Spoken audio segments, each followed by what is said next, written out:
Welcome back to Four Quarters podcast with Curtis and Conley. We're back for episode 3, and amazed that we're here once again. I'm not. This is fun. I think I know you and I enjoy doing it, so maybe our listener, my wife, which is 3's her favorite number, so I know she's excited for this episode. My wife's excited for me to get home, so that'll be... she's glad you're here. Yeah, but at some point I got to get home. Okay. But anyway, we're excited to be back and had a great weekend at the Old Fort Classic. I hope some of you guys caught our broadcast over there. I will say the toughest man in broadcasting in Oklahoma is Dion Amati. He called all 22 games of the Old Fort Classic. I mean, he was there at 10 a.m., leaving the gym at 10 p.m. Iron Man, that's impressive. He was. I had to get some beauty rest. It didn't really help, but anyway, Dion did a great job. But we're excited about another week here on the show. We got a great show tonight, and we got Tom Hankins, legendary coach from around here, one of your coaching buddies from ORU days, and you went to college together.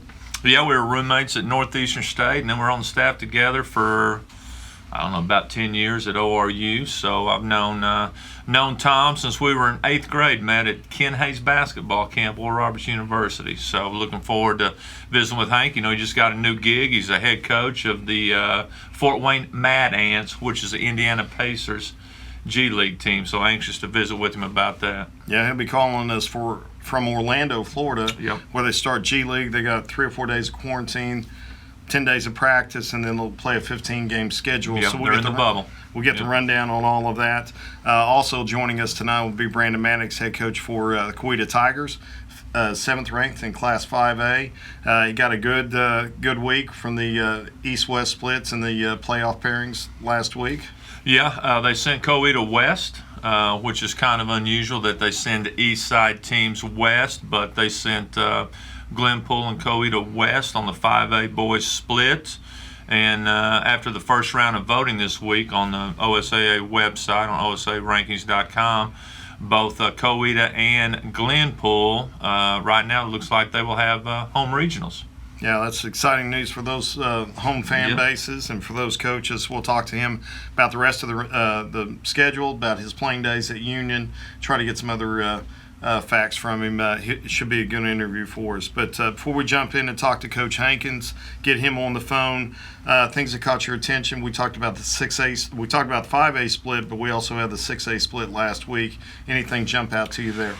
Well, on the 6A split, you know, I thought that, as a matter of fact, I talked last week on the show, I thought only one East Side team at this point would be sitting looking at a home regional, but the East Side split came out, and both Owasso and Bigsby were in the top 4, so we'll see how that plays out. You know, a lot of these teams, Owasso and Bigsby play Saturday. You know, Jinx and Union are sitting at 6 and 7. Putnam City West is sitting at 5 over here on our side and lost to a couple of East Side teams in the Jinx Union tournament. So it's going to be interesting how that pans out. Well, we got to watch some good basketball last weekend at the Old Fort Classic. I got to cover the girls final and the boys final as well. In the girls final, we had number 1 Roland in Class 3A defeating Fort Gibson, the Lady Girls, number 4 in Class 4A, and a tough matchup. It was really an area final, state tournament type of atmosphere, high-quality game. That was really exciting. And then the boys' side, we saw Beggs' team led by Kendall Daniels. They're ranked 13th in Class 3A. They held off a Hilldale team that scrapped and fought their way to the finals through a lot of COVID adversity. They had 3 starters out the first 2 games of the tournament.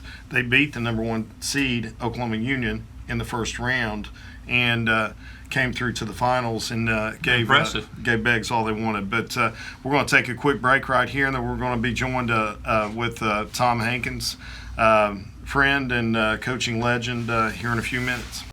Until the end of February, new Bravado Wireless customers are eligible for 50% off of a Samsung A11 with a new monthly plan.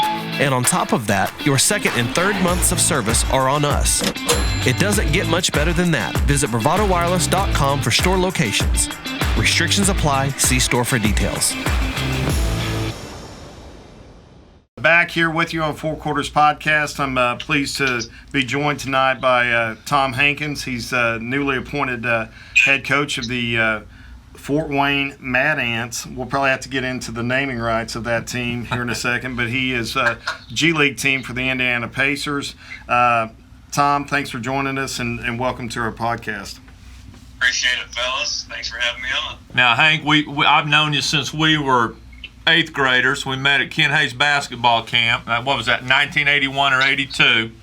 All right, but you have two great nicknames. You got Big Bank Hank, all right, which fits you well, and then you also go by Tommy the Nap, which also fits you well. So, yes, it does. So which one of those two are you like the most?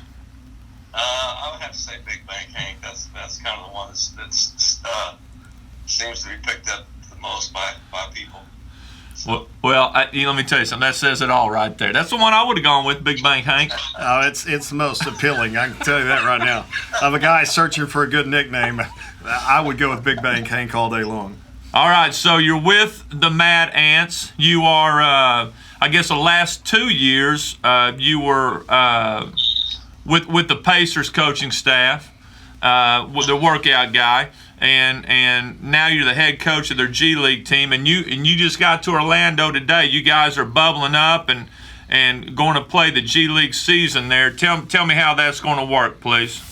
So the G League season, because of COVID, obviously, usually it's a 50-game season. It lasts about 5 months, but due to COVID, they are and the success of the G League, and really the main reason they're having the G League season is because of this Ignite team, which is a bunch of kids that should be freshmen in college, McDonald's All-Americans, highly talented kids that the NBA put together, but they needed some. They were going to play the G League schedule, but because due to COVID, we had to all come here to a bubble in Orlando at Disney, and we all arrived here today. We've got a 4-day quarantine where we can only leave our rooms to go get tested every day, and then after when we get out of quarantine on Sunday, we'll start a 10-day training camp, and then followed by a 15-game schedule that'll play 15 games in 27 days. And top 8 teams will make the playoffs. So there's 18 total teams here. Top 8 will make the playoffs, and then it's just a one-and-done situation in the playoffs. So before you left, you all had to quarantine as well. Is that correct? Yeah, the rest of my team did. I did not, because I've been with the Pacers this whole time, and I've been testing every day since probably November, since just after Thanksgiving. How do you like daily testing? You know what? It's not that bad. It's not that one that just they stick way up in your nose. It's one that it's a cheek swab, and then a little swab that barely goes to your nose. It takes 30 seconds every day. So it's kind of a hassle. It's really a hassle for the players, because some days they have to test twice a day, so they have to come back into the facility sometimes at 10 o'clock at night to get tested. But it's not bad at all. Well, that's the world we're living in right now, Hank. So let me ask you: Have you? So you haven't been with your team at all? No, we have not. I've talked to them on the phone. I've met them when they came into quarantine. They had to test every day, so I'd go bump into them when they come down to test. I'd run over to their hotel, which is close to where our the Pacer practice facility is, and I'd bump into them. But no. We have not practiced. We have not. We've been having it together as a group on the floor. Well, now, so you also had. Well, I guess your first duty as a head coach. You guys had the G League draft, correct? Yeah. Yes. Yeah. So I bet that's a pretty cool process in the war room and trying to make the right picks. You've never really done anything like that. What was that like, Hank? You know, it was just like you said. It was awesome. I really enjoyed it. We have the Mad Ants. We have a general manager and an assistant general manager, and those guys did all the pre-draft research on all the players that were available in the pool. And the great thing about this year, usually the G League draft is not there's not a whole lot of talent because it's after the most G League teams have probably 90% of their team, and then a lot of the other guys have gone to Europe to play. Well, this year because of COVID, there's a ton of guys that aren't in Europe that are available, and normally there's 28 G League teams, and this year there's only 17. So the pool was a lot bigger, and they also let in players with 5 years of NBA experience or more that don't have a current contract that would like to play in the G League. They let them put their name into the G League draft. So Emeka Okafor was draft eligible. He's 38 years old. Wow. Michael Beasley was there, and then Curt's guy Alonzo Trier was the 4th pick. Yeah, I saw that. Well, so that's going to be a pretty. I mean, the G League. I mean, those guys can play. A lot of those guys on a normal year have a 2-way contract, right? But the product that's going to be on the floor this year is going to be even better. I mean, you're going to have a lot of well-known players playing in the G League, playing in the bubble. Yeah, it's amazing the talent that's going to be here. I was talking to Kevin Pritchard, your Pacer general manager, or the Pacer president, the other day, and he can't wait to get down here and see it because it's going to be because of that Ignite team, and then also just the talent that's going to be here. Now, the Ignite team, are they going to play it by them together as a group, or because they can't be drafted? Correct. Right. They're playing together as a group. They've been practicing. They've been in LA practicing since I think October together.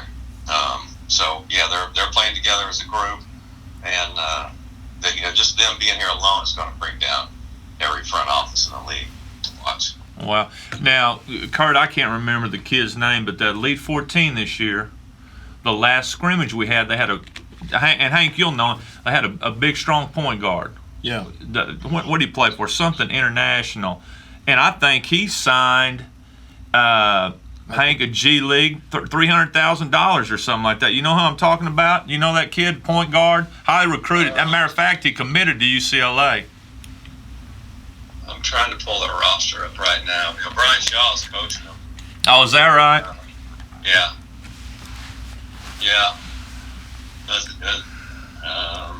I can't think of the kid's name. He's a good player. Played it. Yeah, matter of fact, I'll tell you where he played high school.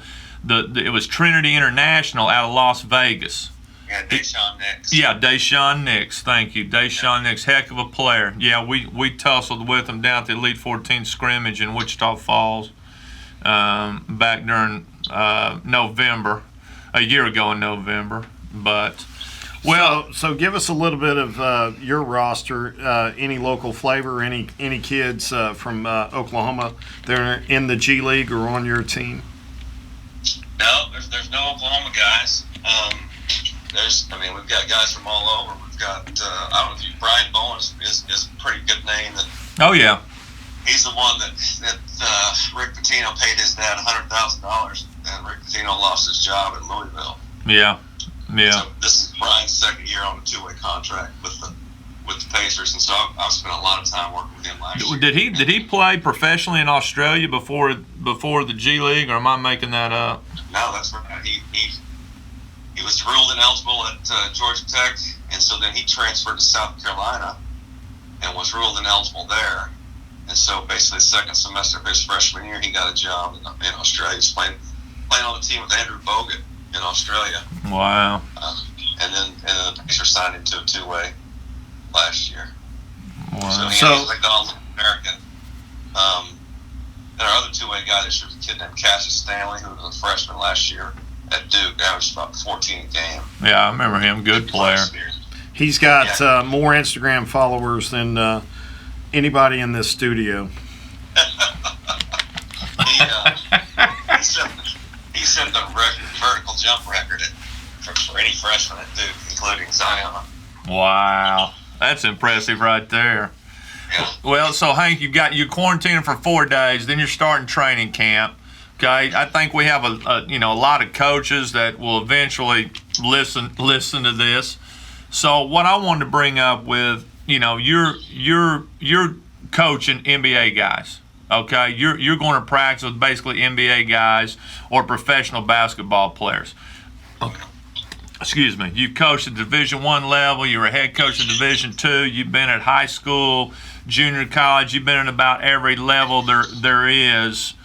So, I mean, are you going to do some of the same things that you would do at East Central High School and with the Fort Wayne Mad Ants? I mean, does that stuff translate? I mean, are you going to be jump stopping and working on chest passes? What? We'll do just a little bit of fundamentals, but I mean, maybe in practice 1 and 2, because we can't go live for the first 2 days, just because these guys have been quarantining for so long. But the thing I've learned I've learned so much in the last 18 months is, I mean, these guys, some of these guys are 25, 26 years old, and they pick stuff up so quickly. And I mean, we'll do every day when we get to real practice, it'll be 3 drills, and then we'll scrimmage, and then maybe 1 or 2 drills, and then we'll scrimmage. And the drills will be live, either 2-on-2 or 3-on-3. Man, how are you going to guard the pick and roll? How are you going to attack the pick and roll? And yeah. I'll tell you what, the Pacers this year play. Here's an example. The Pacers play quite a bit of zone. They play a lot of 2-3. They play a lot of triangle 2, a lot of box 1. The day he put the 2-3 in, I promise you, it took 3 minutes. Yeah.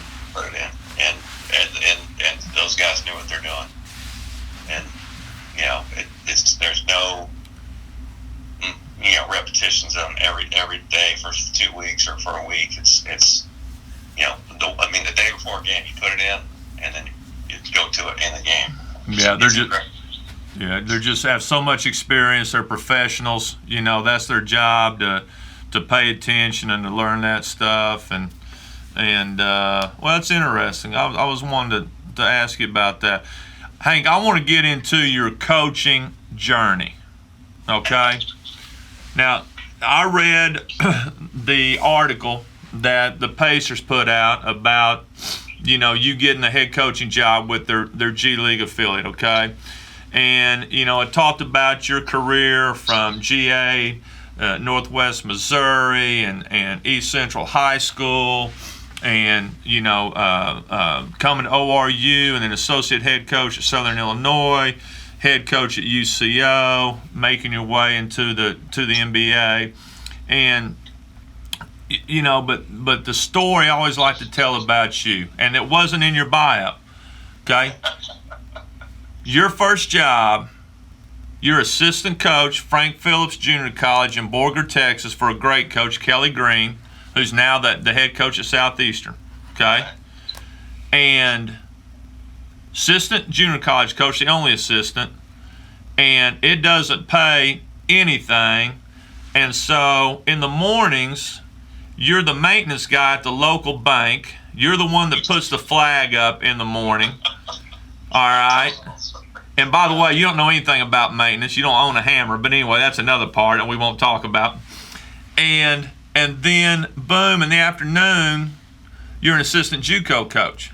And that's an amazing story for people to know, because I've had young coaches, okay, I mean, just several in the last, 12 months. Well, if I can't coach in D1, I'm going to do, and I'm like, that's not really the way it works. Not how it works. Yeah, unless you're a great player. So basically, what happened when I got done at Northeastern, I've done student teaching and all that. I knew I didn't want to coach high school basketball, and I worked and played for Larry Gibson at NEO, and told him that I wanted to coach college basketball. So he calls me like it's late August. It's early August, about the 5th or 6th of August, and I've got nothing going. I've got no job. Really don't have anything to do. He said, there's an assistant's job at Frank Phipps open, and here's the coach's name. He's looking for an assistant. Why don't you give him a call? Anyway, the call turned into an interview. I drove the next day out to Borger, Texas, which is a good 4-hour drive from Tulsa, where I was living at the time. Got there, the job that he said, I don't have it. You can't.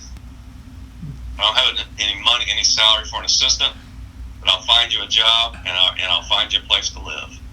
I'll pay for your food, and well, what he said was when a job comes open at the fitness center here, you can have that, but there's no jobs open right now, part time. So, Borger, Texas, is not exactly the place you want to live when you're 24 and single.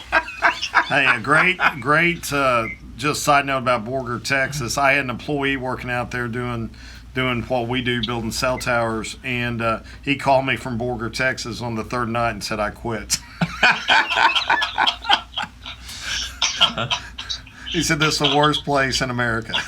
I know the exact feeling he had. Hey, there's two things that I know about Borger, Texas. Number one, that's where Coach Hankins started his coaching career, and 30 years later he's in the NBA. And number two, all right, our guy, all right, the maestro at the Tulsa World, Bill Haston, when he moved to Cleveland, they moved from Borger, Texas, because that's a big Phillips 66 place, okay?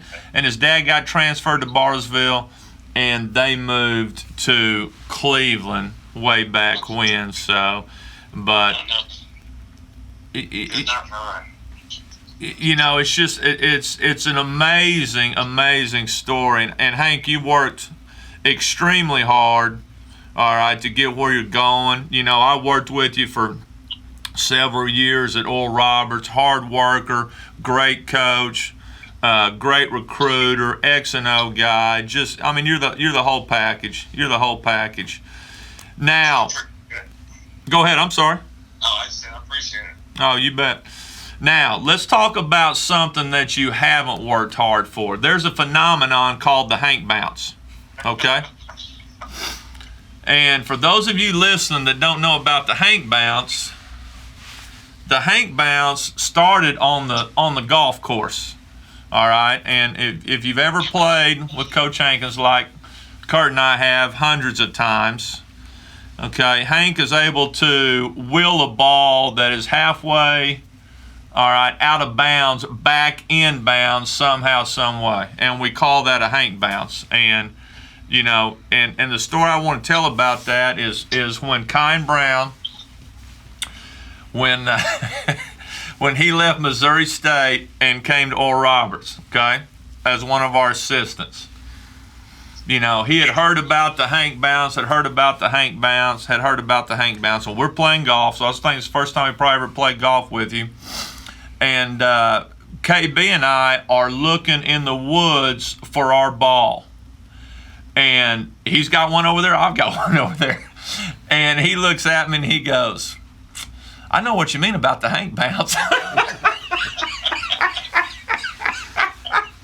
It is real. It lives. It ought to have its own Instagram account. It needs to.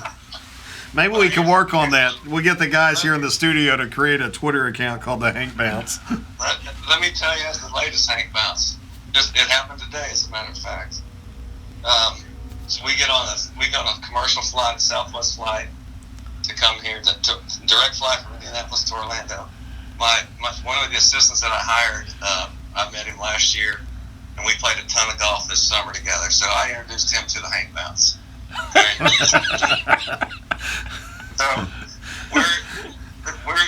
we get on the Southwest boards. We got to go toward the back, and he's sitting on the aisle, and I'm sitting at the window. We got the empty seat in between us, and this plane is filling up. It's like, we're gonna have to have somebody sit here in between us. And this big dude starts walking down the aisle, looking toward us. We're like, oh my gosh, we're gonna have this guy sit right in between us. Well, luckily, about 3 rows in front of us, he stops and slides in a different row. And my assistant, he just looks over at me. He pulls down his mask and says, Hank Bounce.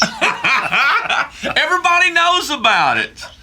It's real. If that was Conley and I sitting on either in the aisle and on the window, it would be a lady with a seatbelt extender sitting down between us. Well, I'd be the guy walking down the aisle that nobody hopes he doesn't sit in the middle. That's who I am nowadays. That's the worst thing that you can experience on a flight is the empty seat next to you and the person walking down the aisle with a seatbelt extender. That's going to be a long flight. That's right. But the Hank Bounces, I'll tell you another good Hank Bounce story is you came to the office one day at ORU and we were giving you a hard time about the Hank Bounce, and you said that it was a cold day, so Cammie, your oldest daughter, for those that don't know, okay, Cammie's at Butler, right, running cross country. Yeah. In Indianapolis with you, but anyway, you said Cammie put on her coat that she hadn't worn since last winter, and there's $100 bill in it. And she pulled it out and said, "Hank Bounce." Oh man! So what is your all-time? I mean, it happens every day, folks. But what's your all-time favorite Hank Bounce? Oh, he can't narrow it down. He's got to have one. You got to have one. I don't know. That's a good one. Let's keep talking, and I'll think. It probably has one of the thousands Hank Bounce that you beat Coop out of lunch, because I've seen that happen numerous times. And it probably happened at Meadowbrook, because there are a lot of Hank Bounces in my time at Meadowbrook for sure. Well, Hank, you worked for a lot of great coaches. You mentioned Coach Gibson, and you were with Coach Tapmeyer at Northwest Missouri State, and Coach Henson, and then of course Scott Sutton. And I'm probably leaving out some guys. Played for Ken Hayes, who's Division I coach at 3 different schools. I mean, what did you learn from that experience being around guys that have won thousands of games? Of course, Coach Gibson's one of the few guys that won a JUCO national championship and a Division II national championship. What are some good lessons, or a good lesson that you've learned from those guys? That's a great. The thing I've learned from Nate Yorker, the guy that's coaching the Pacers right now, is he is all about the players. He is all about in this day and age, in order to get the most out of your guys, they have got to be comfortable and they have got to trust the head coach. And I think the thing that's changed in the last since we first started coaching until now is the relationship that the head coach has got to have with the players, the personal relationship. It takes a lot. You got to spend a lot. You need to spend a lot of time with those guys and get to know them and really earn their trust. I think that's the biggest thing that really has changed since you and I started coaching. Would you agree with that? Yeah, I think you're exactly right. I'll tell you an interesting story that is parallel to what you're saying. We had Coach London in here last week on the podcast, okay? And you coached his son at UCO, and he's won multiple state championships at Bristow and Fort Gibson. And he's a veteran. He's been doing it 30 years. Well, you've been more than 30 years, but 30 years like you and I have. And I asked him, I said, what do you learn? I posed the same question. He said the exact same thing. He said, they got to know that you love them, and then you can coach them. And I think that's the key. I think that's the key. Yeah, there's no question about it. Which it makes this thing interesting that I'm doing now, because I've talked to my guys 3 times. Some of them. So how do you build that relationship in such a condensed window? Given that your success and their success really needs to runs in parallel, right? I mean, you need each other to achieve the things that you want to achieve. Yeah, I've been texting with them as much as I can, calling them, just kind of get to know them that way through this. Now there's a handful of them that I've known that have been with the Pacers either last year or in training camp.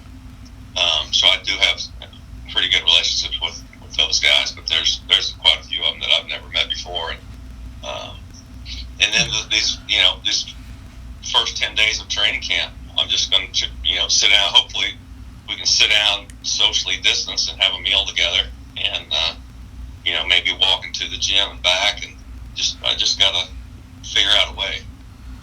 How much does social media help you with that? The different platforms that they're on, things they like, their interests, things they follow. Does that benefit you at all? And is that a platform that you can communicate team messages? definitely if you do a little research on their Instagram or on their whatever social media it is, you can find out what their interests, what their likes are, and that can start a conversation that way, by knowing what their interests are, or where they went to school, who they played for, where they were the last couple of years, where they grew up. One of our guys was Rayshon Hammons, averaged 15 a game last year at University of Georgia. So I did talk to him about Tom Crean quite a bit. Trying to get some good stories out of that. Just trying to connect any way possible. Yeah, I tell you, when I did my student teaching, I did it at Broken Arrow in 1990, and Bill Kuslaika, legendary coach, great player at Tulsa, great player for the Phipps 66ers, if anybody remembers, when that was better basketball than the NBA back in the, 60s. But anyway, we had PE, and I was a PE teacher, and he was my, I was doing my student teaching under him, and I mean, we had all kinds of characters in there, and Coach Kuslaika never had a problem. And I'd see him connecting with all these different kids. And so I finally asked him one time, I said, what's the secret? He said, kid comes in with a Led Zeppelin t-shirt on, I talk to him about Led Zeppelin. If he comes in with a Corvette shirt on, I talk to him about cars. And that's always stuck with me in over 30 years. And, and I think that's, as you guys just said, I think that's a great lesson to learn and a great way to connect with people and get them to trust you or start building a relationship. So, Hank, just a thought, how you got from UCO to the Pacers. You want to tell that story real quick? I think it's an interesting story. That may be the biggest Hank bounce of them all, right? Yeah, there. I'm glad you said it, so I didn't have to. Thank you. I had to figure out the best Hank bounce ever. Yeah. So the president of the Pacers is Kevin Pritchard, we were high school teammates back at Edison High School, and Kevin and I we were great. We were really close then. He went on to Kansas, won a national championship there as a player, played the NBA for 8 years, I think, and we have stayed in touch just a little bit, maybe over the past 7 or 10 years, maybe a text or two per year at the most. He actually, when he was in Portland, he was with the Trailblazers in the early 2000s and offered me a scouting job.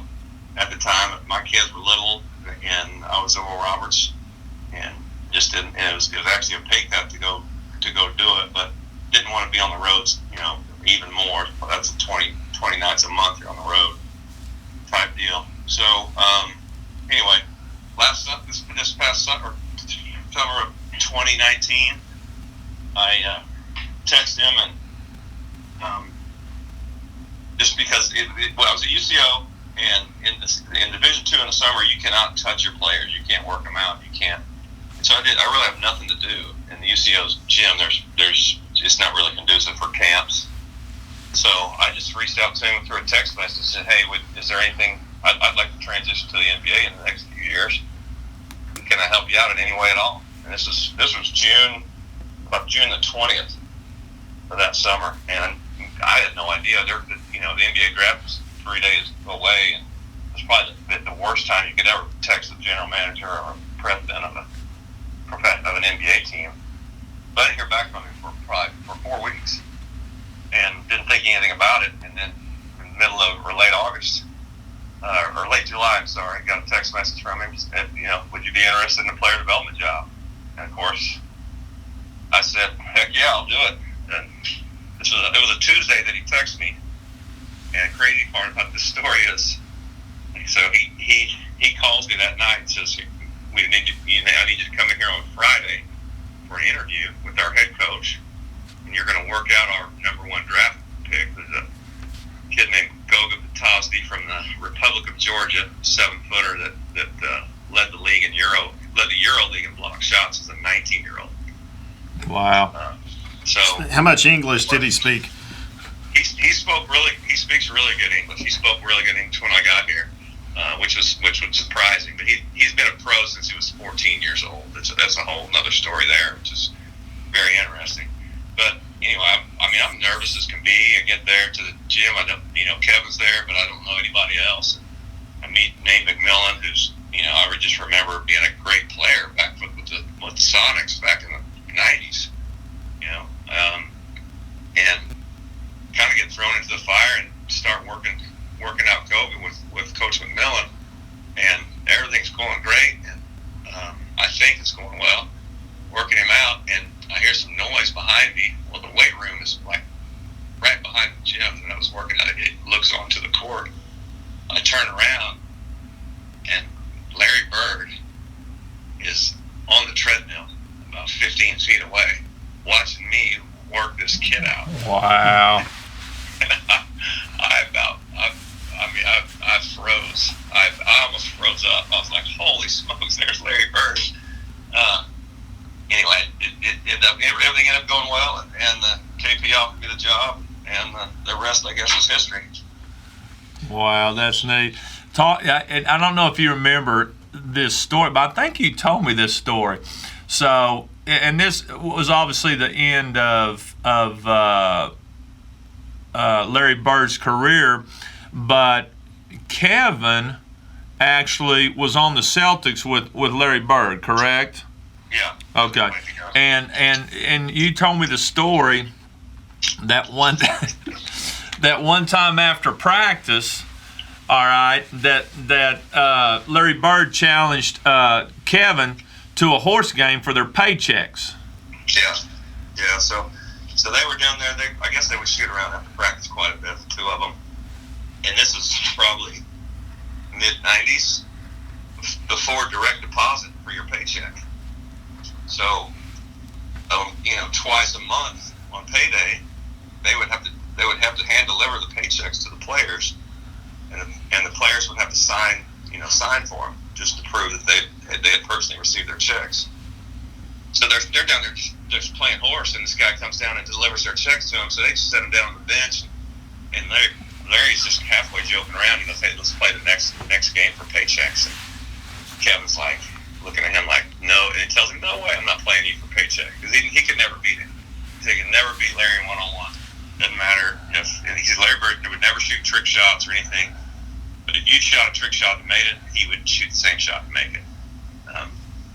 Anyway, they played a couple more games, and they headed to the locker room, and Kevin said, hey, Larry, let me, if we'd have played for paychecks, what would I have been playing for?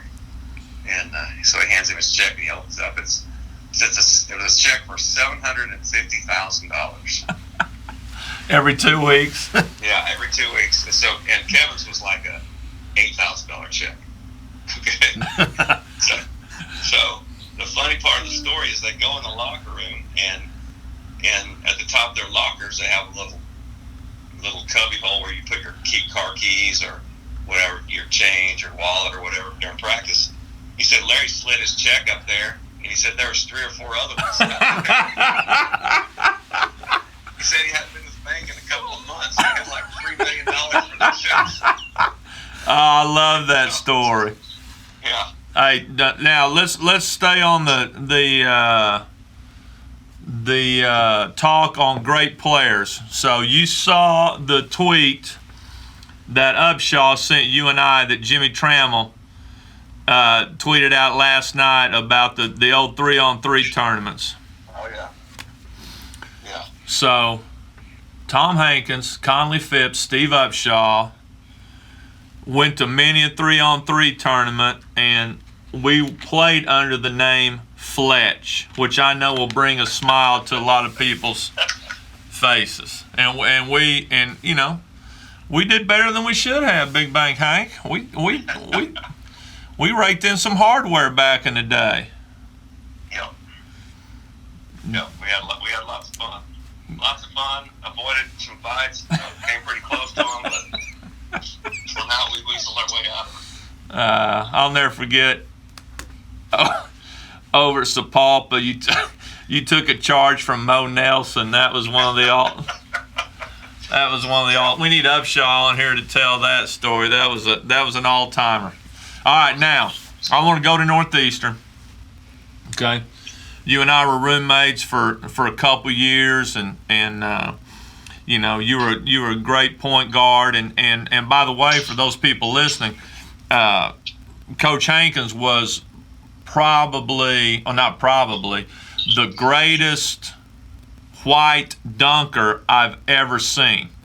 Okay, that's a stretch. I mean, it was incredible. Now, you know, you weren't Mac McClung, but I can tell you right now, if there'd been Twitter back then, you would have been an internet sensation with some of the stuff that you did. So we played together at Northeastern. We've got all kinds of great stories about that. But when Curt and I were driving over here to do the show, I was thinking about, and we're gonna have Ken Hayes on the show because he's got more great stories than anybody. But I was thinking about the time you went into Coach Hayes' office and wanted to talk to him about playing time, and you made the comment that, Coach, when I'm in the game, we increase our lead. When I come out of the game, the lead goes down, which was true.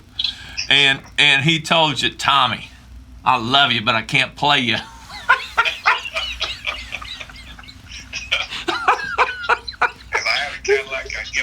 Oh, man. Oh, I love Coach Hayes. You know, I played in Muskogee the last several years. Obviously not this year. I'm not coaching. But, you know, even when I was at Sapulpa and Booker T, Coach Hayes was always there when we played at Muskogee. You know, always great catching up with. I don't know when the last time you talked to him. Hank, well, I'm not going to say how old he is. He's sharp as a tack. I mean, he's doing great. He came to all our games when we played at Northeastern. When I was at UCF. Is that right? Yeah. Yeah. Every time he was there. Never stays till the end, but he's. Oh yeah, he's gone at halftime. There's no doubt. Oh, he comes down and talks to me during the girls' game, and then he's gone. I'm not sure if he ever stayed for any of the game, but yeah. Great man, and coached a lot of great players, and I learned a lot of things from him. I know you did too. We had a good time. Northeastern's a great place. Yes, it is. I'm glad to hear he's doing well. Yeah, he's doing great. As you probably know and are aware of, that today's the 20-year anniversary of the plane crash of Oklahoma State that Oklahoma State endured coming back from a game in Colorado. You and Conley were with Scott that night. You guys were on the road playing. Well, actually, we played at home at the Mabee Center. And so, just any thoughts on that, and just memories from that night. Conley, you correct me if I'm wrong. I just remember I'm pretty sure we won a game, and our game was over. Someone came in and said that there was a plane crash, and Scott was out doing the media, so he didn't know. And then but we didn't know any of the details yet. Yeah, that's the way I remember it, and I remember John Hoover was our media guy. You know, he was our beat writer, and he was getting bits and pieces, and you know, I just remember, you know, the way I remember we had a big win that night because we weren't very good those first couple of years that we were at ORU, and had a big win, and then you know, we got wind about the plane crash, and the way I remember it, you know, when it happened, you know, Scott didn't know if his dad or if his brother were on that plane. You know what I'm saying? And obviously you're worried about everybody, and I think that's one of the greatest things that Oklahomans do. They remember the 10, you know, every year. Not just Oklahoma State fans, but everybody in Oklahoma. But I just remember that night, and it was you know, it was scary, and my heart went out to all the families, and you know, I was worried about Scott, and of course he's family to you, and you know, and I'm sure it's still hard on him. I don't think there's any doubt about that. I know he was close to some of those guys on the plane. Yeah, I think all those guys that were on that team, it's just, you know, it was and still is a difficult time for them. It brought them all closer together as well. But something that you sure wouldn't want anybody to go through at all. Yeah. What are you hearing in your circles? Is Cade Cunningham going to be the number one pick? Either him or the kid at USC. Is Motley? What's his name? Yeah, Motley. Yeah. So depending on if you need a big or a guard, but I think everybody's kind of leaning toward Cade because he's so versatile, which is what not only the NBA but all of basketball is really leaning toward versatility. Being able to guard multiple positions, and then I'll tell you, it's really difficult to find guys that can pass the basketball, and he's just a natural at doing it. Yeah, he's really, really good. He's I think it's important that, with every level you go up, and you and I have talked about this, but in the NBA they have specialists. It's a shooter's league, right? If you can shoot better than anybody else in the world, you're going to play in the NBA, but you got to have somebody and give them the ball. And I think, when you have people on your team, no matter what level it is, that make those other people around you better, then that's a valuable guy. And I think Cade Cunningham's great in every aspect, but I think he makes those other guys around him a lot better, and I think he'll do it at the next level as well. I agree, and it just comes naturally to him. Just making simple, easy passes as well as the passes that not everybody sees. Yeah, that's a quality that is very rare, hard to find. Yeah. So what's your has your family all moved to Indianapolis? Everyone's up there now? No, my wife and son are still in Edmond. Luke's a junior at Memorial, and my wife still teaching at Santa Fe. My middle daughter Ellie's a sophomore at Oklahoma State, and then my oldest Candy, she ran track and cross country in Oklahoma State, graduated, had some eligibility left, so she got a good scholarship to come to Butler. So she lives with me in Indianapolis, and runs distance for Butler University, which she's absolutely loving it. There, that's great. Yeah, that's cool. That's cool. Yeah, we're spread out, but we're making it work. It's with FaceTime, and it's and I'm super. I've been really busy. The kids. Once the kids get to high school, you don't see them a whole lot. Yeah, we know that's true. Well, and when the pandemic hit, you were able to come home a little bit where otherwise you would have had to been in Indianapolis or been on the road with the Pacers. So, you were able to come back and enjoy your family a little bit and sneak off and play a little golf. Yeah, so that was a blessing being home for 4 months straight. There during all that.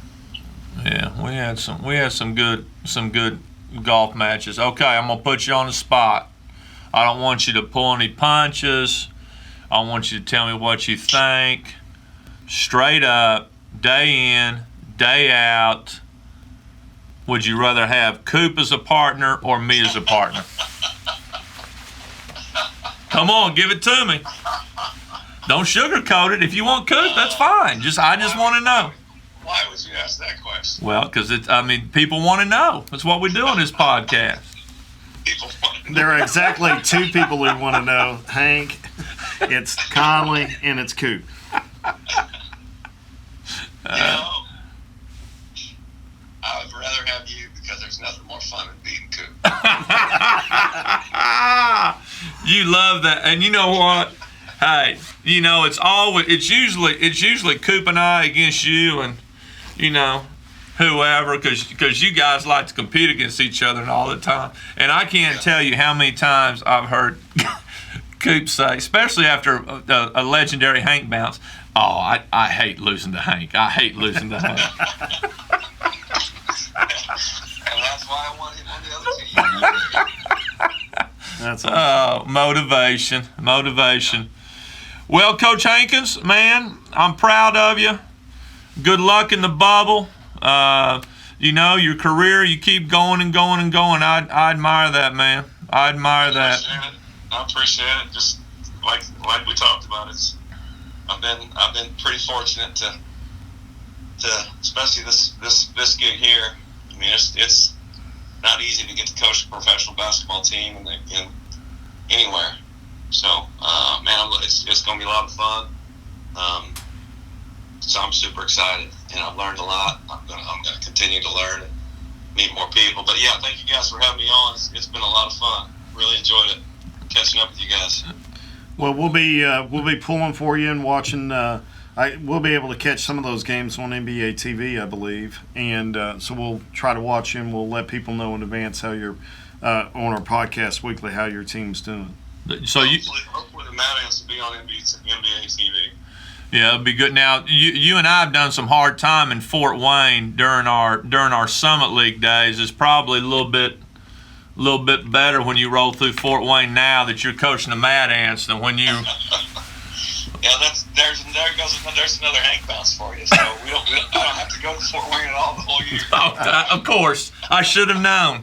Hey, so one day for the draft, and last year I spent I think 25 to 30 nights in the Holiday Inn in Fort Wayne. So, but this year we're doing the bubble thing. So that's where we stayed in Fort Wayne, wasn't it? At the Holiday Inn. I think I was in Marriott. Sean wants. Yeah, Sean. Oh yeah, Sean. That's right. That dude's selfish. I can't wait to get him on the podcast. We're going to talk to him about how many vacations he took on my room, on our room. Selfish. Okay, well, Hank, thanks for your time, and good luck to you this season. And let us know where we can get some Mad Ants gear. I'm sure that's some pretty hot gear coming out of Fort Wayne. Oh, that'd be big time. Yeah, just get online. All right, baby. Hey. They still have a few double X's left. What about? Never mind. Never mind. All right, dude. Hey, great to talk to you. Good luck. Yeah, see you. Thanks. All right, we'll see you, Hank. See you guys. Until the end of February, new Bravado Wireless customers are eligible for 50% off of a new iPhone 11 with a new monthly plan. And on top of that, your second and third months of service are on us. It doesn't get much better than that. Visit bravadowireless.com for store locations. Restrictions apply. See store for details. Welcome to our show, Coach Brandon Maddox from Coweta High School. His boys team is ranked seventh in Class 5A, and having a really good season. And Coach Maddox, welcome to the show. Well, I appreciate you guys having me. I was able to watch your show last week, I believe it was, from Chuck London. You guys do a great job. A little nervous, this is kind of like being in the 90s. If you talk about being in the 90s, being by Keith Olbermann and Dan Patrick. So this is big time right here. It doesn't get any bigger than this. Well, I'm sure it gets a lot bigger than this, but we appreciate the kind words. You need to set your sights higher if you think this is a big time, Coach. Well, I'm sure people that don't watch the show, Conley, they might get a little confused and think that Curtis has a special guest named Matthew McConaughey. I don't know if it's Conley or Matthew McConaughey. So. Well, if they saw me, it'd be like 3 Matthew McConaughey's. So how's it going? It's going great, Joe. I think just like most coaches right now, just hoping and praying and being thankful for another day of practice, another game each day. That's what I've been preaching to the boys all year. It's kind of out of our control, and every day that we get to take the court, we just need to be thankful and give our best, because tomorrow isn't promised. I mean, this thing can be taken from us with COVID at any time. So we're just thankful to play games and practice each and every day. Yeah, I mean, hopefully, I know the OSAA came out today, and they're going to try to make some adjustments to the state tournament. I'm sure you saw that, where they might even play on Tuesday. But, hopefully you guys will be able to get through. Now, Coach, this is year 3 at Coweta, am I right? That is correct. Year 3 at Coweta, year 9 as a head coach. And you've gotten better and better each year at Coweta. Obviously, this is your best team. what, and I know that your predecessor there, Scott Norris, had some really good teams at Coweta, and then he left, and the talent level was down a little bit. And what's it been like, climbing back up to the top of 5A? I think any coach will tell you, you're only as good as the talent that you have. And I've had great kids at Coweta all 3 years. My first year, we only had one senior, Andrew Keithley, who had a great career at Coweta, ended up going to play for 1 year at Northwestern Oklahoma State. And we had a lot of juniors that first year, and it was really their first time to ever play varsity basketball. And we were pretty competitive. I think we finished the year at 500, got beat out in the first round of regionals, a barn burner with Collinsville over there at Edison. And then last year, as any coach would want, you build up a little bit more. And we had, I think, 5 seniors last year, a great group of young men, once again, just gym rats, love being in the gym. And, we took a couple steps forward. We went about 14-12, 15-11, somewhere around right there. And we took that next step of making it to area, and I really feel like we still had a great chance to make state. We got beat by Durant in the area consolation that first night of area. And you have to give all the credit in the world to Durant because they played a heck of a game. They had a big kid that went off for about 22 and 20 on us.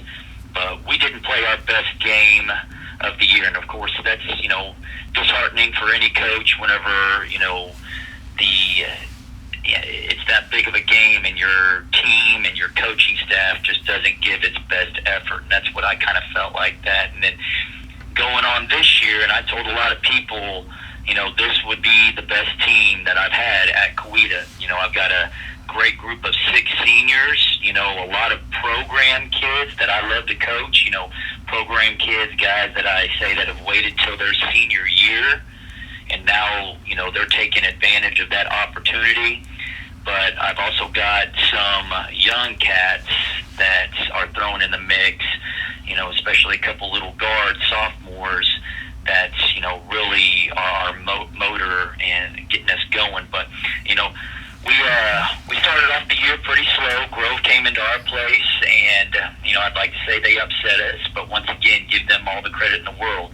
We forced actually 29 turnovers that night on our home court, and we walk away with a 2-point loss.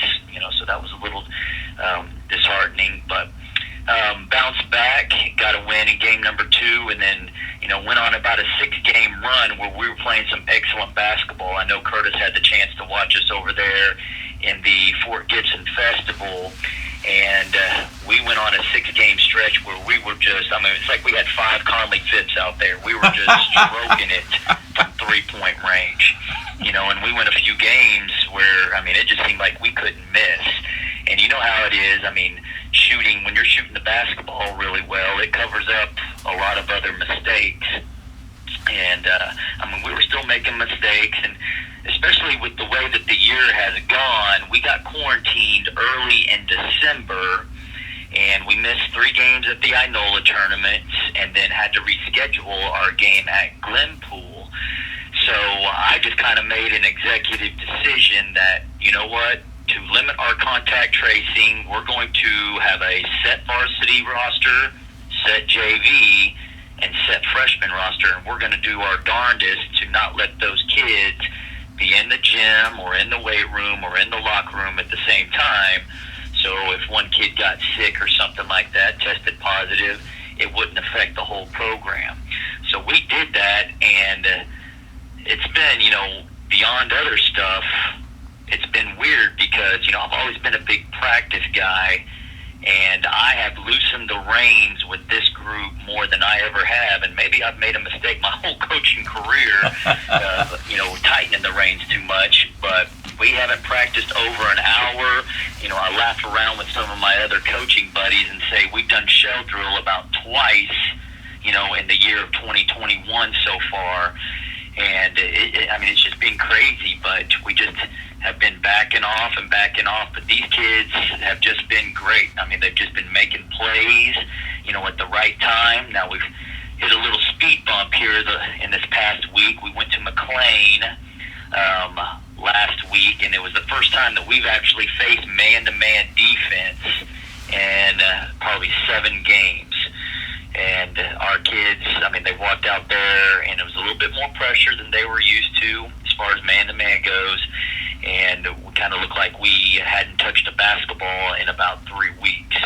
McLean, Randy Rutherford over there is doing a sensational job. He's got those kids buying in, playing some defense like he's back at OSU playing for Eddie Sutton. But, they outscored us 20-9 in the fourth to walk away with the win. And then probably my mistake scheduling Powerhouse Tulsa Memorial this past Monday.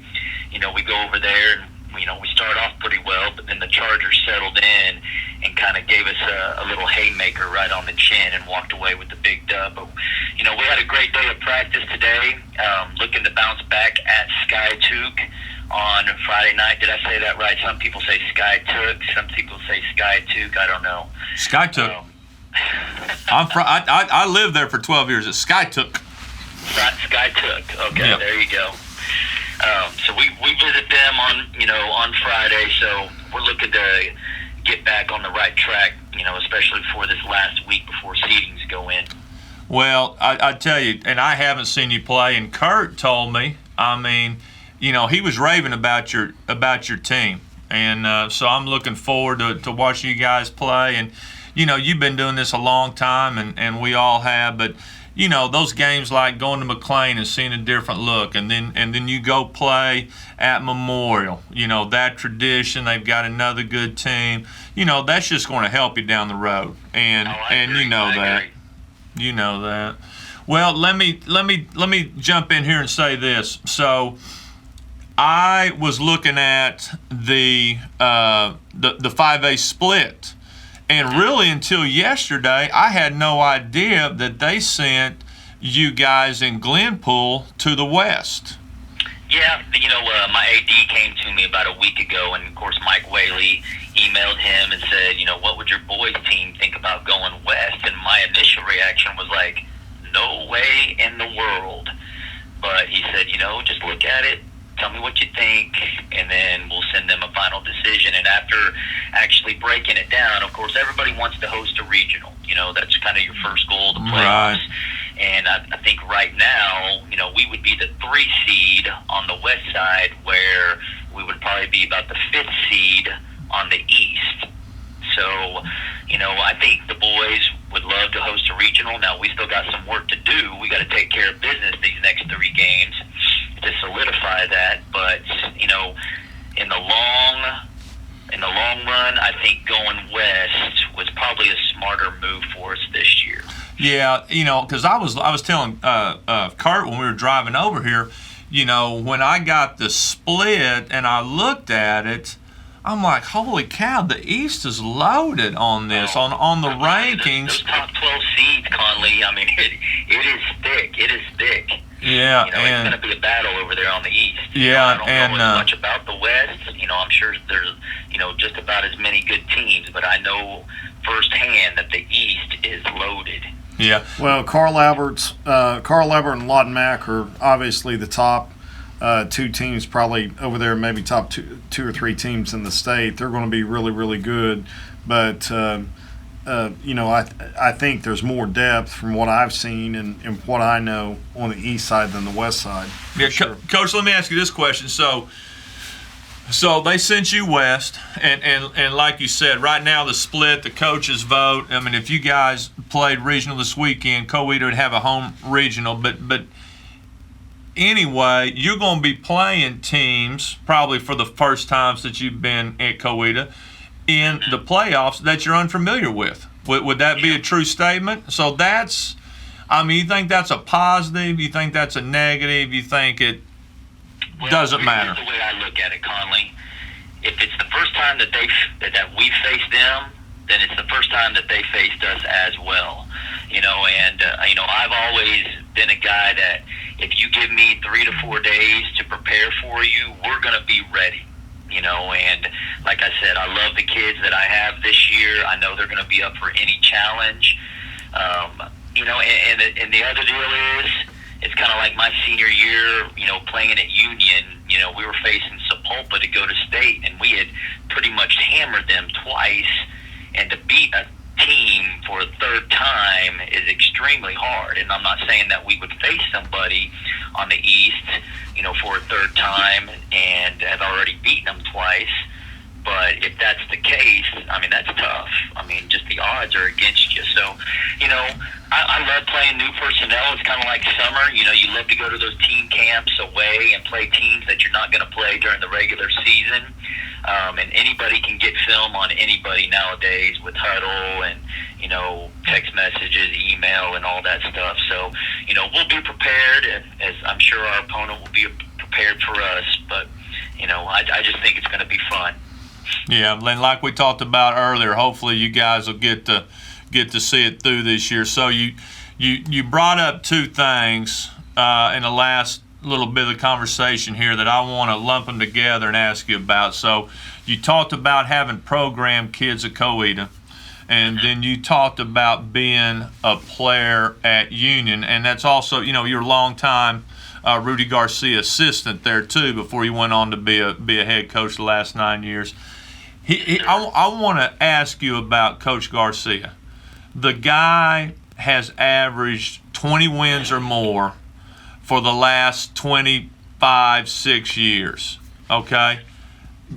Tell me what makes that happen. Tell me why Rudy's so good. Oh man, how long do we have to on this thing? Do we have a couple hours or what? Just a couple things. First off, Rudy Garcia, he was my head coach for me my junior and senior year, and then I went off, to play at NSU. By the way, I think you were my coach, Conley, my assistant coach, for about 2 days. Is that correct? That's correct. That's correct. Yes. I still remember the day you told us you were leaving. Yeah.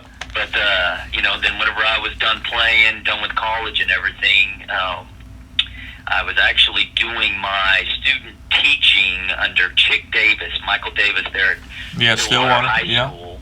And we were playing Union in the it would have been the regional championship. We were in their regional, and of course, me being a Union grad and being under Union, I wanted to beat them so bad. And, it was a great game. If I recall correctly, I think we had the lead late, and they came back and beat us. But afterwards, Rudy calls me into his office, said, "Brandon, can I talk to you for a second?" And then he offered me, the job to come and be his assistant that next year. And of course, I was just on cloud 9. But, a lot of people would think that, especially with the age gap, that Rudy was kind of a father figure to me. But I would have to say that he was more of a best friend. He did more for me in that time span, and he continues to do so. Of course, I still talk to him, pretty much every week. He actually just texted me today and said that they're struggling a little bit with, positive tests. They're quarantined right now. But, he took me into his home for a little bit whenever I was trying to earn enough money to get a house of my own. He's just done numerous stuff for me and my career and, now my family. His wife gives my kids swim lessons. Tammy does. So, we continue to be very, very close friends. I still go over there and watch them practice, a handful of times every single year.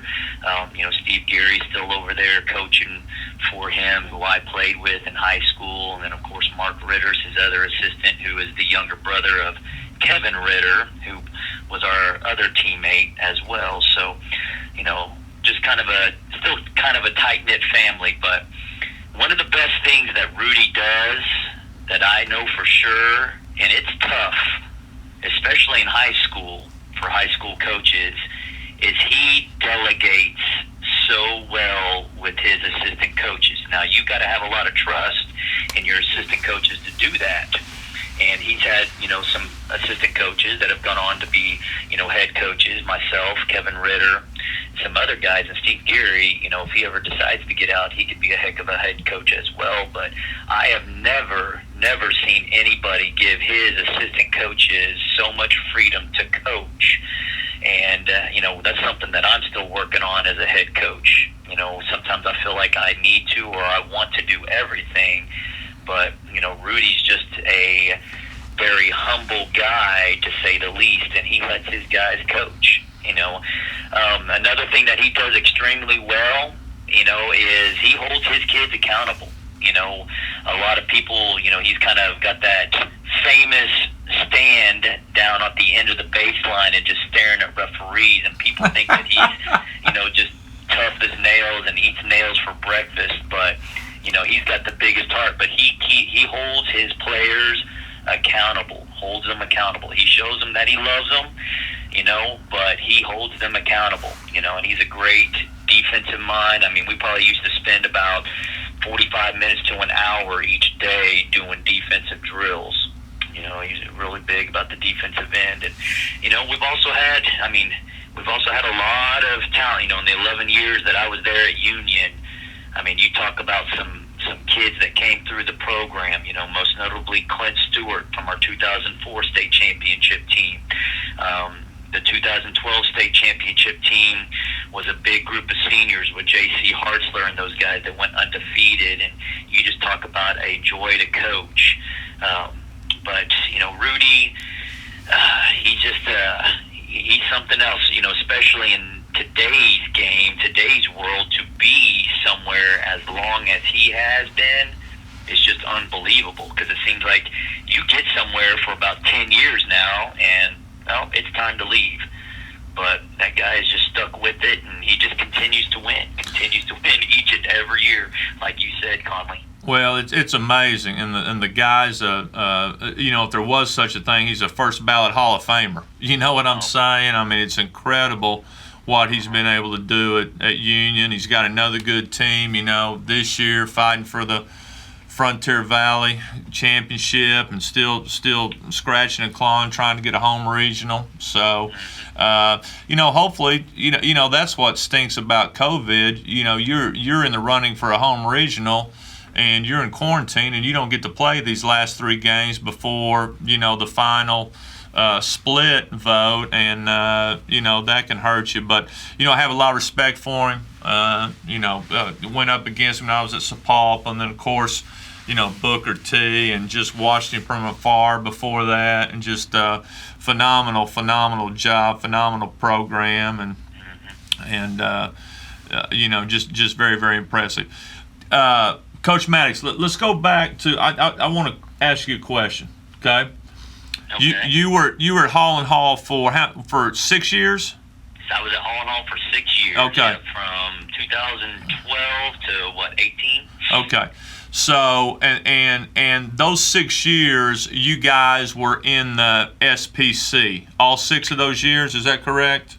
That is incorrect. We were in the SPC. That was a big deal. We were in the SPC for 4 years, and then I think I got to coach Hall in the OSSAA playoffs for 2 years. My 2 years there. Okay. Well, good. That makes my question. Then you can shed more light on it. I think, I have 2 stepkids that go to Hall, as you know, and I've watched them transition from the SPC to the OSSAA, and I think it's been wonderful for the school and for the athletics program. Of course, they won the 3A state championship football this year. Coach Owens has taken that basketball program. You had them going, and he's got them going. I mean, what are your thoughts on that? Do you think it's been a good move for Hall? That's a great question, and it's funny that you asked that, because I remember sitting in that room whenever we were all getting together and talking about what would be the best thing for us. And Crystal Lawson, the girls' coach, who's still over there, who talked about doing a phenomenal job.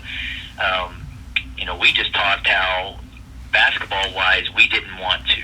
We just felt that Hall was a special place, because being an independent school in anybody could transfer there and be eligible right away, and that was the only place in Tulsa at the time that they could do that.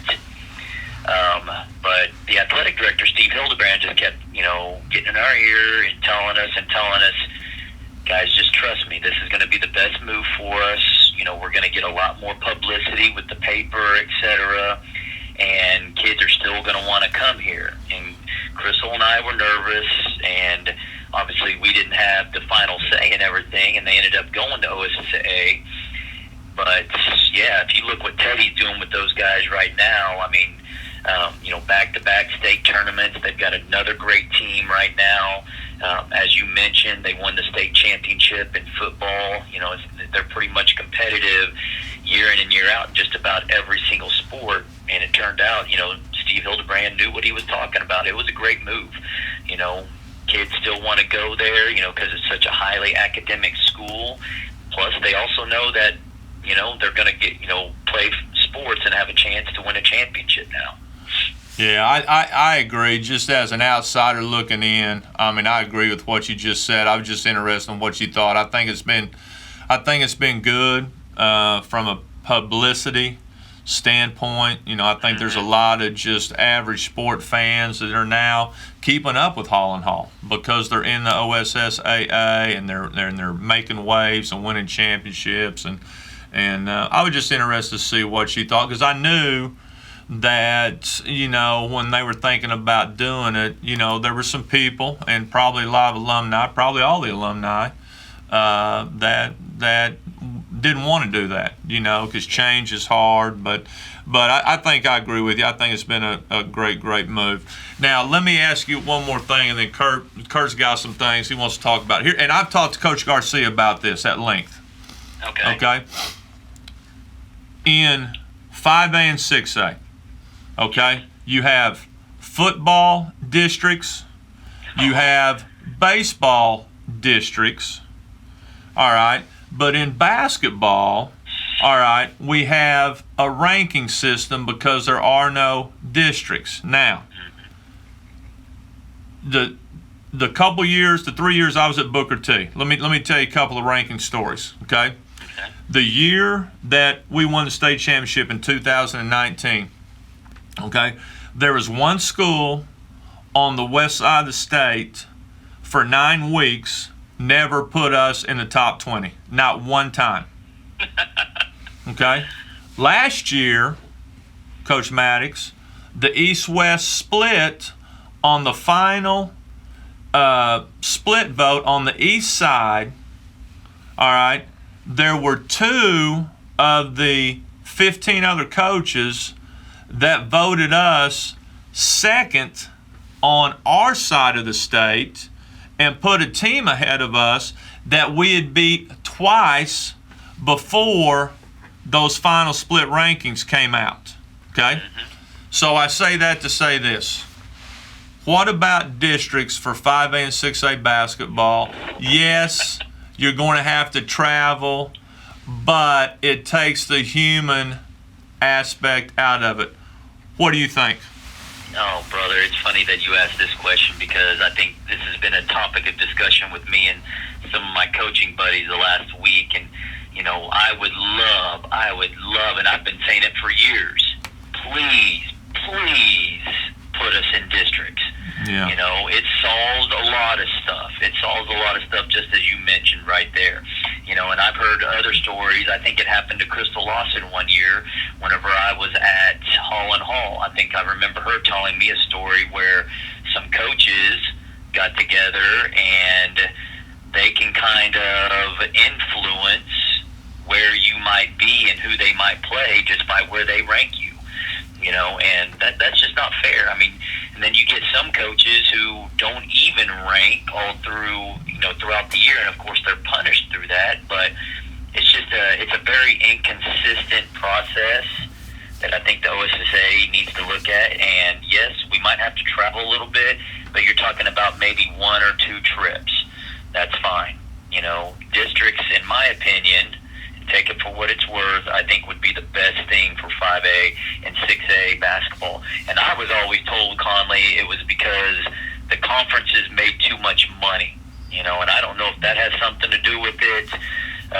But I just think overall for the kids and for the playoff seedings, it would be a lot better if we had districts. I agree with you. Well, I think it's a lot fairer way to do it now. I mean, obviously, if they went to districts, you'd have to break up the Frontier Valley, and that would be sad. But I think it's it's a better system.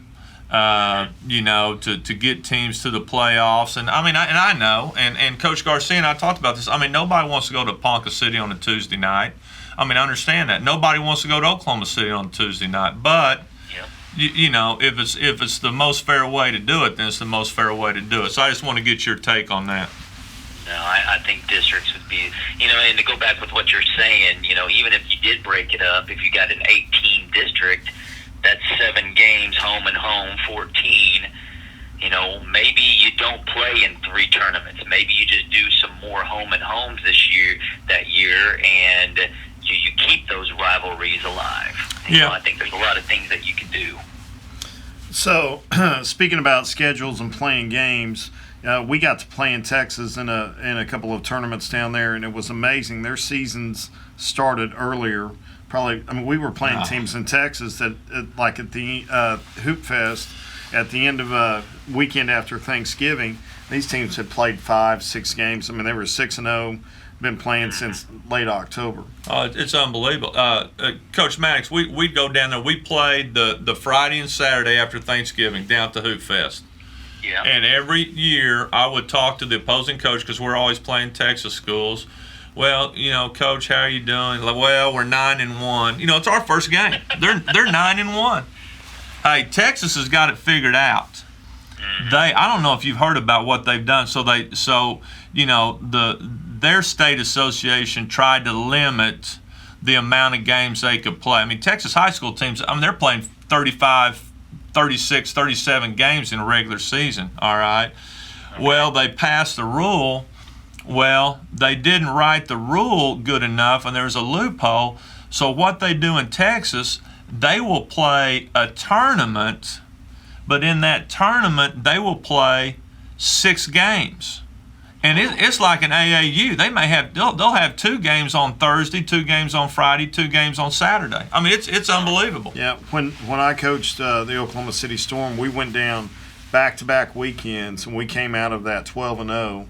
We played 6 games. It was like a 4-day, but they had 16 teams in it, and they would kind of make it mini kind of pool play, and then you would go to the 8 teams would split off each way, and you would have winners bracket, losers bracket out of that. Wow. But they would allow you only to play 3 tournaments, but you could play as many games in that tournament as you wanted to. So, do you think we play enough basketball in Oklahoma? Would you like to see some changes like that? I think for the bigger schools, where the kids have the tendency to, be more sports specific, just because they're able to with numbers, I think they could play more games. Now, of course, you're going to get the smaller schools that would complain about it, but you probably only have 2 classes, 4 If you make it to the state championship, you're gonna play around 29 or 30 games that year.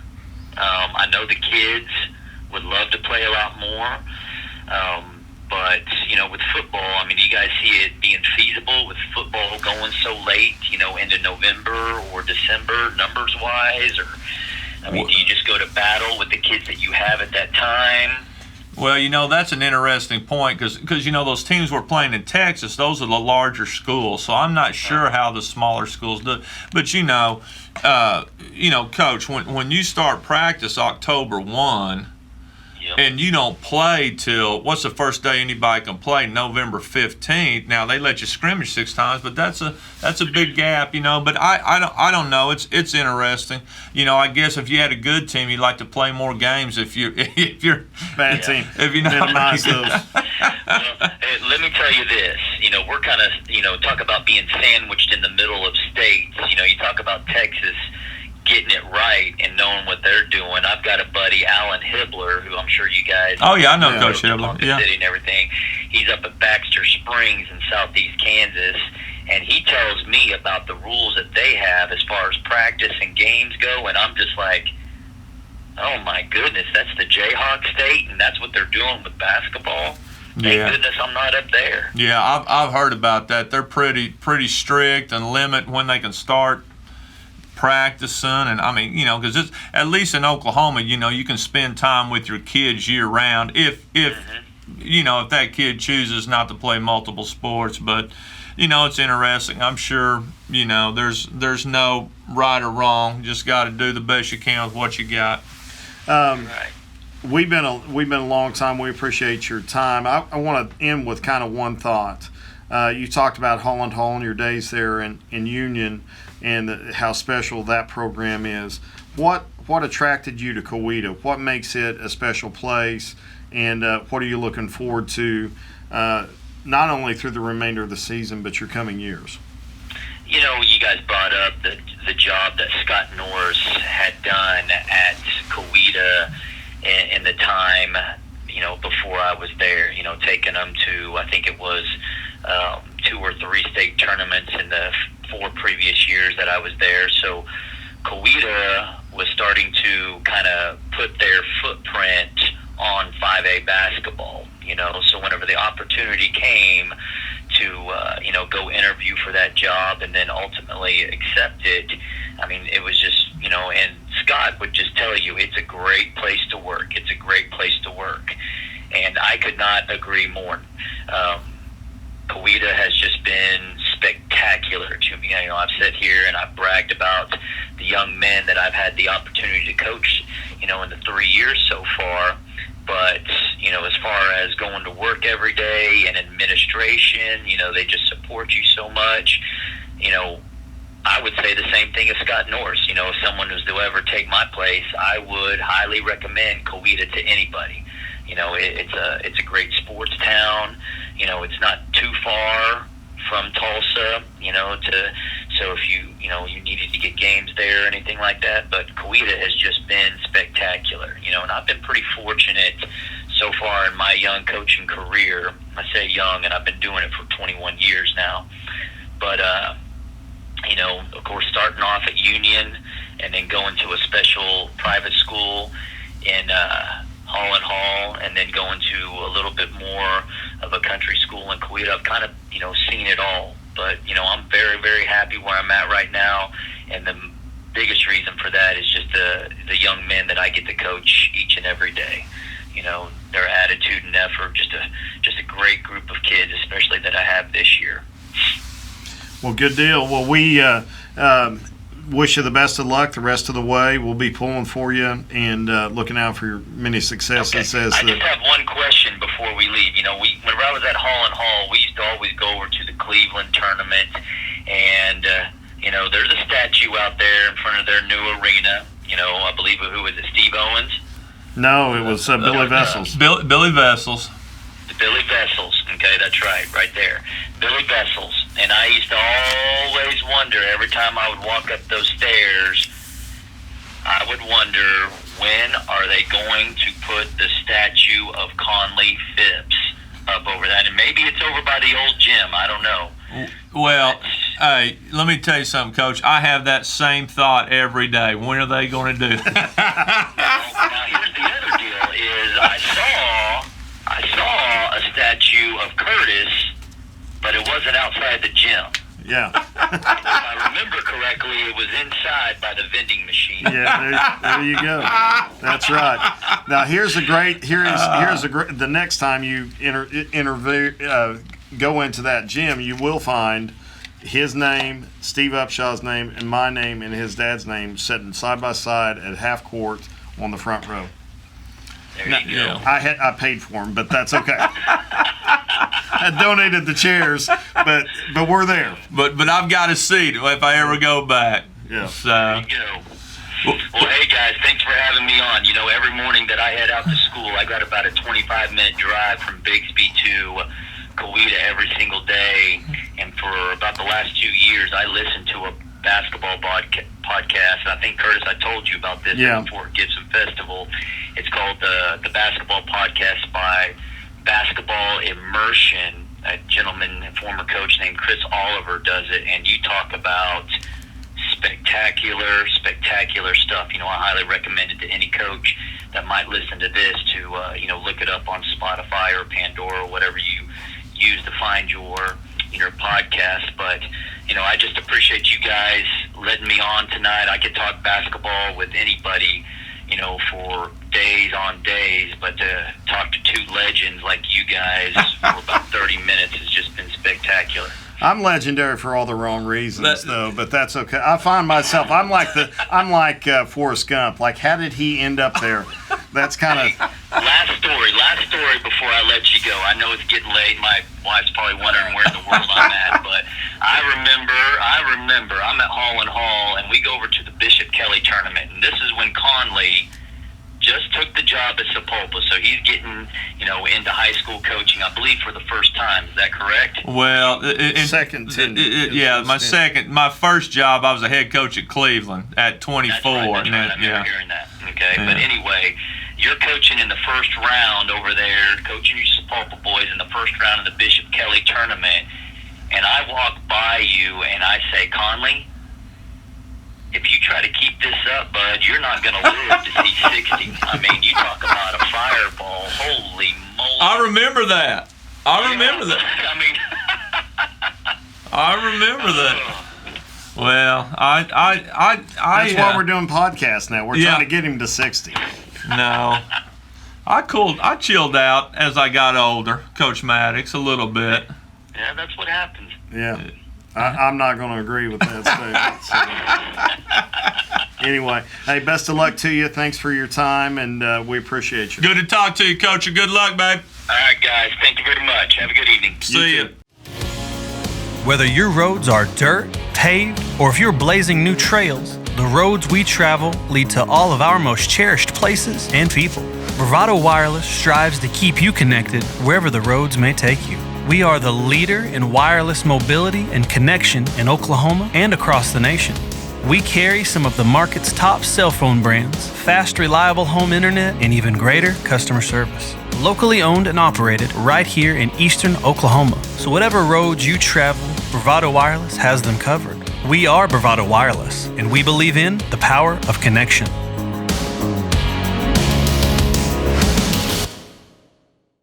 Thanks again to Coach Tom Hankins for joining us tonight, and Coach Brandon Maddox at Coweta High School, and had a lot of fun talking to those guys. It was a good night. A couple of good coaches, a couple of great guys. Got some good stories on the table, some of which were true.